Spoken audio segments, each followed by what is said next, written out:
métiers de luxe.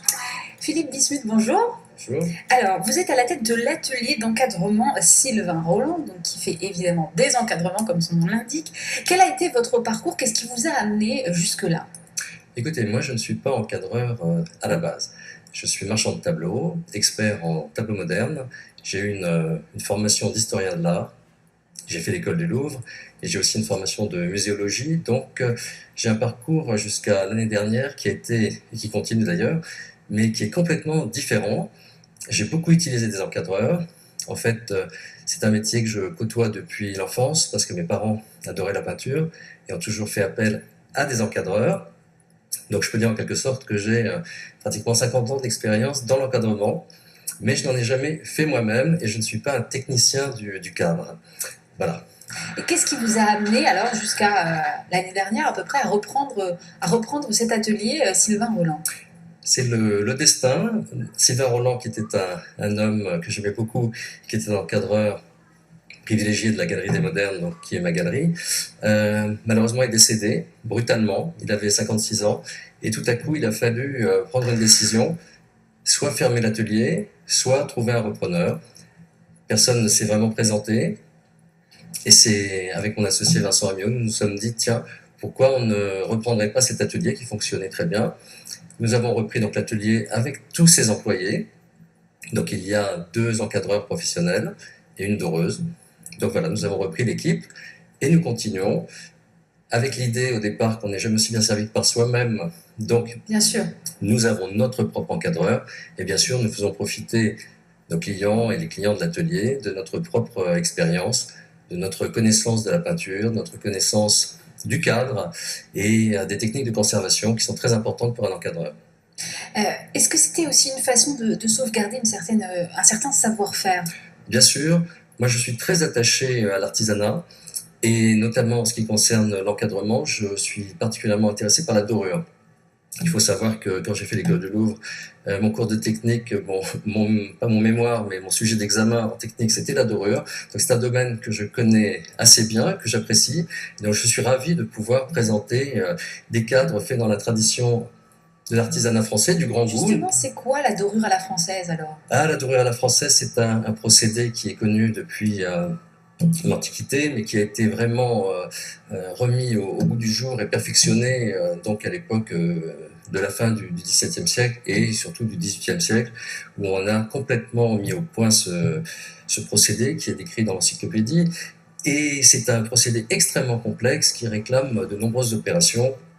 Vous avez tout d'abord une pose de blanc de meudon qui est mélangée avec de la colle de peau de lapin. On pose plusieurs couches de ce fameux apprêt. Ensuite, on doit poncer, on doit faire des réparations avec des fers spéciaux. Ensuite, il convient de mettre ce qu'on appelle l'assiette, qui est un matériau avec du kaolin, du bol d'Arménie. C'est une assiette qui a une couleur différente selon ce qu'on veut mettre par-dessus comme feuille de métal. Vous avez de l'assiette rouge en général pour l'or jaune et de l'assiette noire par exemple pour de l'or blanc ou de l'argent. Cette assiette est ensuite recouverte d'une détrempe et c'est sur cette détrempe qui sèche très vite en fait qu'on va devoir poser la feuille d'or. Cette feuille d'or va ensuite pouvoir être brunie, c'est-à-dire qu'on va pouvoir obtenir, si vous voyez sur le cadre que j'ai entre les mains, des parties qui sont brillantes et des parties qui sont mates. Donc toutes les parties brillantes de ce cadre, par exemple, sont obtenues, celui-ci aussi, sont obtenues en frottant très fort avec ce qu'on appelle une pierre d'agate, en frottant donc la couche superficielle de dorure qui vient s'écraser sur l'assiette qui est en dessous. Ici, on voit un peu en transparence la couleur de l'assiette et qui donne cet éclat incomparable qui n'est pas possible d'obtenir avec d'autres techniques de dorure. Il y a quelque chose ici qui, par exemple, qui signe tout à fait la dorure à la feuille. C'est ce qu'on appelle des coupes de feuilles. Je ne sais pas si vous voyez, mais il y a oui, effectivement, tous les X centimètres. En principe, une feuille d'or fait 8 centimètres. Tous les 8 centimètres, en principe, on a des feuilles qui se superposent et qui donc ces fameuses coupes de feuilles qui sont donc le signe de la dorure à la feuille. Alors, aujourd'hui, qui fait appel à vos services? Est-ce que ce sont uniquement des gens qui ont des tableaux à faire encadrer, des artistes, des galeries d'art, ou est-ce qu'il y a des particuliers aussi? Il y a toutes sortes de clientèle, évidemment. Euh, il faut savoir quand même que c'est une activité quand même assez luxueuse. Comprenez que la dorure, compte tenu de toutes ces étapes, Les étapes, bien sûr. est un procédé luxueux. Luxueux parce que d'abord l'or coûte cher et ensuite parce qu'il y a une main-d'œuvre importante. Donc malheureusement, ça ne s'adresse pas à toutes sortes de clientèle. Donc Quoi l'atelier, le budget moyen pour faire encadrer quelque chose? bon, il y a toutes sortes de prix. On peut faire un encadrement à partir de, ça dépend du format, mais pour un petit format comme ça, vous pouvez faire des choses très simples pour quelques dizaines d'euros. Mais on peut très vite grimper à partir du moment où il y a de l'or. Plus la largeur de la baguette est importante, évidemment, Bien plus sûr. ça coûtera cher. Donc, pour des dorures à l'or, il faut tout de suite compter 300-400 et beaucoup plus si le format est grand. Est-ce que la façon dont on encadre peut changer la perception qu'on a d'une œuvre? Évidemment.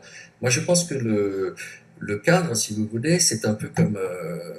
c'est pour un tableau, pour un dessin, une aquarelle. Le cadre est un peu comme une belle coupe de cheveux, finalement, pour une femme.